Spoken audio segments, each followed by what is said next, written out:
Economics. चलिए start करते हैं।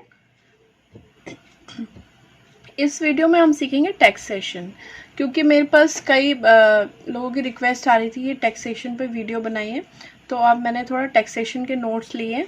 थोड़ा अलग है बट ये है अकाउंट और इकोनॉमिक्स से रिलेटेड ही टॉपिक। टैक्सेशन जो है, क्या होता है taxation, basic concept of taxation यहाँ पर हम डिस्कस करेंगे। यहाँ पर हम टैक्स का वो रूप डिस्कस करेंगे जो इनकम टैक्स के, सारी डिटेल जो है इनकम टैक्स के बारे में। Income tax, the tax which is levied by a person, ठीक है, जो किसी के द्वारा भी आपके ऊपर लगाया गया है, किसी की इनकम पे लगाया गया है, वो हमारा इनकम टैक्स है। ठीक है, तो इनकम पे लगाया गया तो इनकम टैक्स है। और रियल इनकम जो है, विच अर्न, जो भी अर्न किया जाता है वो हमारी रियल इनकम है, यानी कि जो आपको इन हैंड मिलेगा वो आपकी रियल इनकम है जो आपको खर्चने के लिए मिलेगी।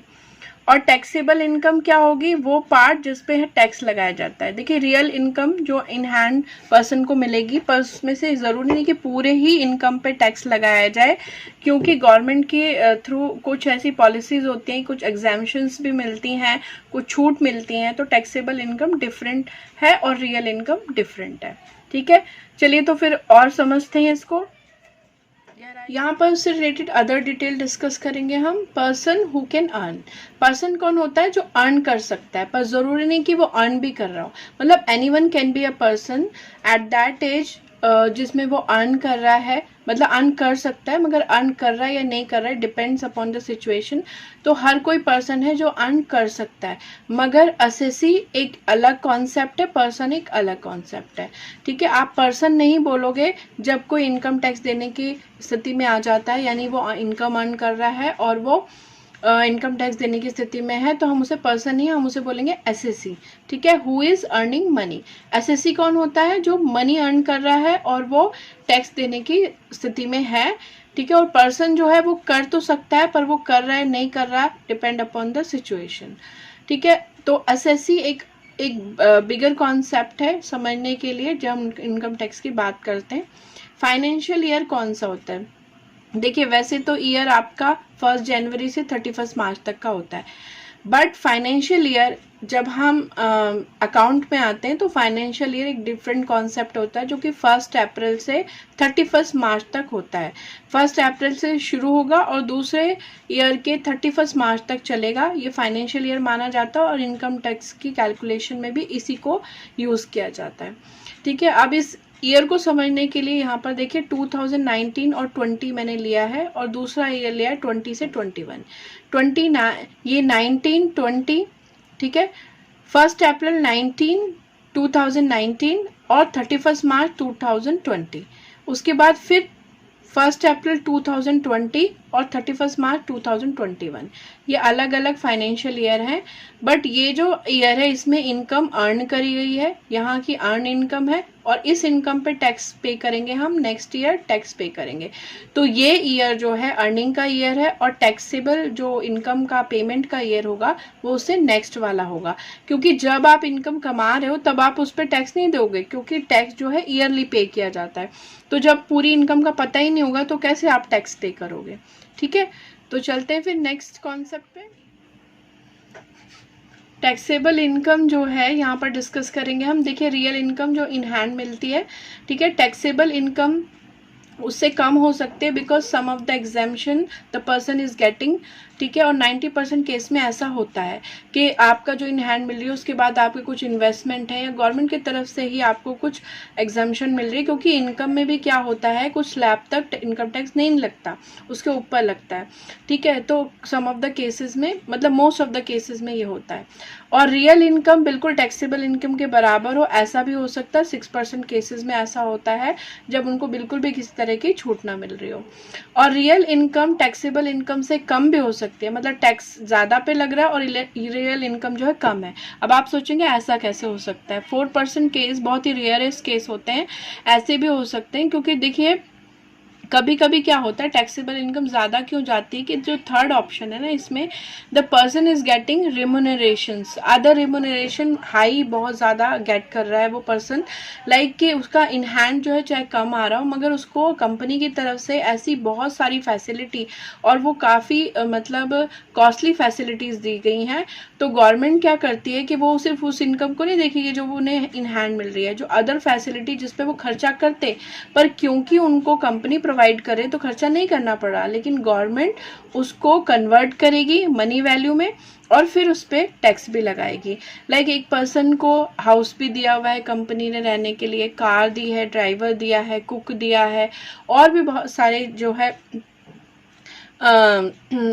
तरह की फैसिलिटीज़ होती हैं वो गेट कर रहा है। तो ऐसे केस में रियल इनकम कम होती है और टैक्सेबल इनकम ज़्यादा बनती है।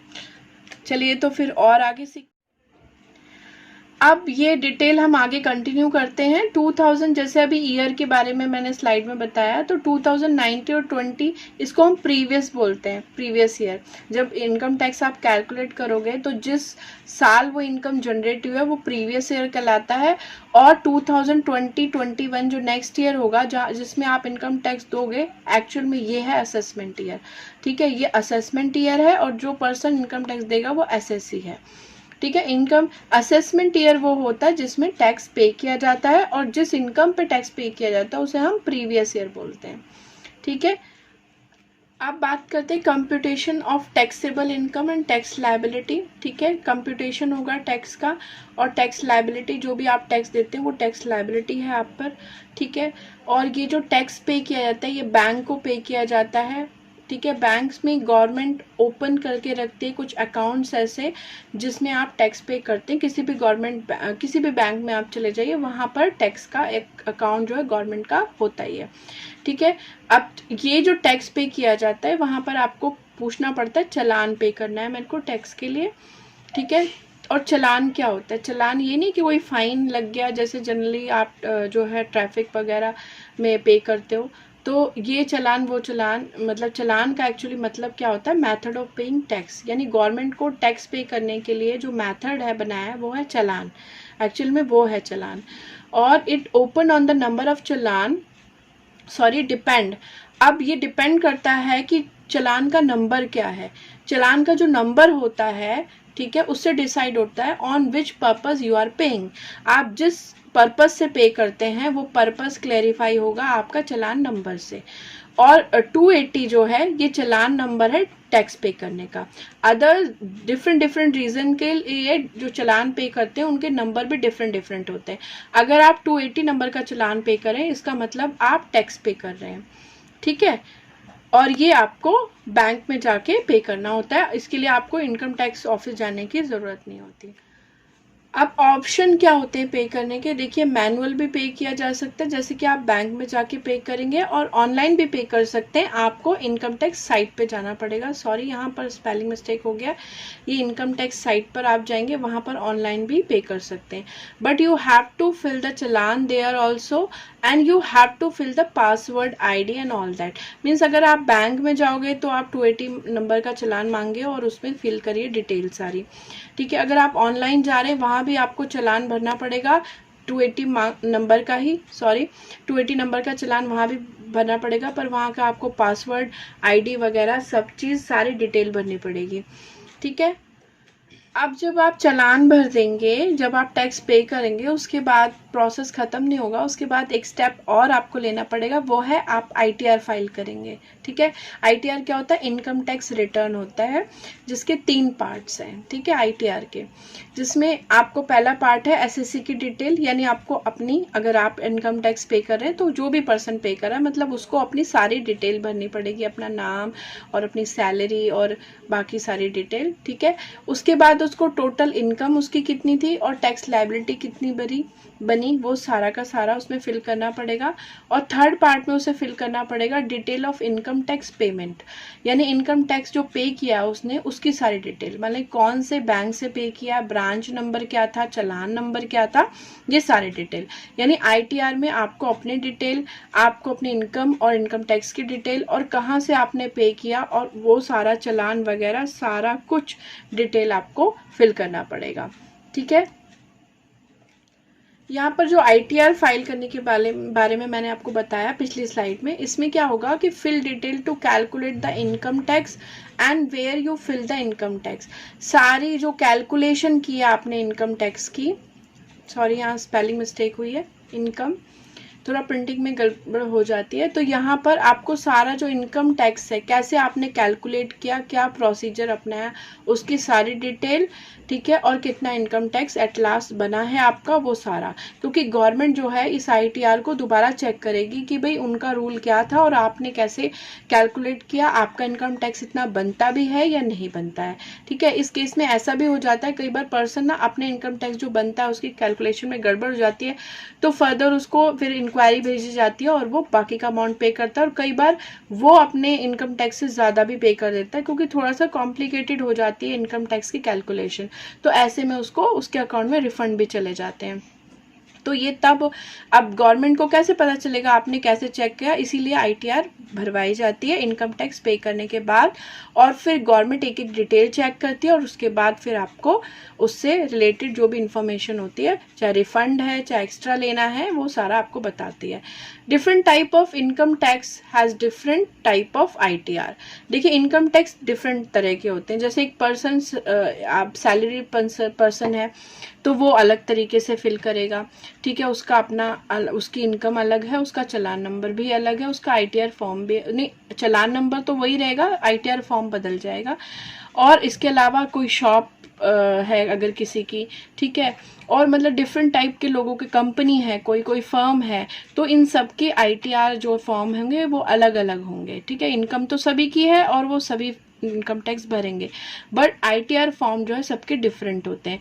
और ये ITR फॉर्म जो नंबर होते हैं 1 to 7, ठीक है, 1 to 7 तक नंबर होते हैं, और आप जिस तरह की इनकम भी, जिस सोर्स से आप इनकम ले रहे हो उसी तरह का आपको नंबर की ITR फिल करनी होगी, क्योंकि उससे जो जैसी आपको इनकम है उस हिसाब से रूल डिफरेंट है गवर्नमेंट के, तो उसी लिए ये ITR फॉर्म आपको डिफरेंट लेना पड़ेगा। फिर उसमें आप कैलकुलेशन डिटेल भेजोगे तो गवर्नमेंट ये चेकआउट करेगी कि भाई हाँ ये इसका इनकम का सोर्स ये है, तो इनका कैलकुलेशन मेथड ये है, इन्होंने उस प्रोसीजर से किया है या नहीं है, क्योंकि आपके ITR फॉर्म से ही वो मेथड जो है टैली करना चाहिए।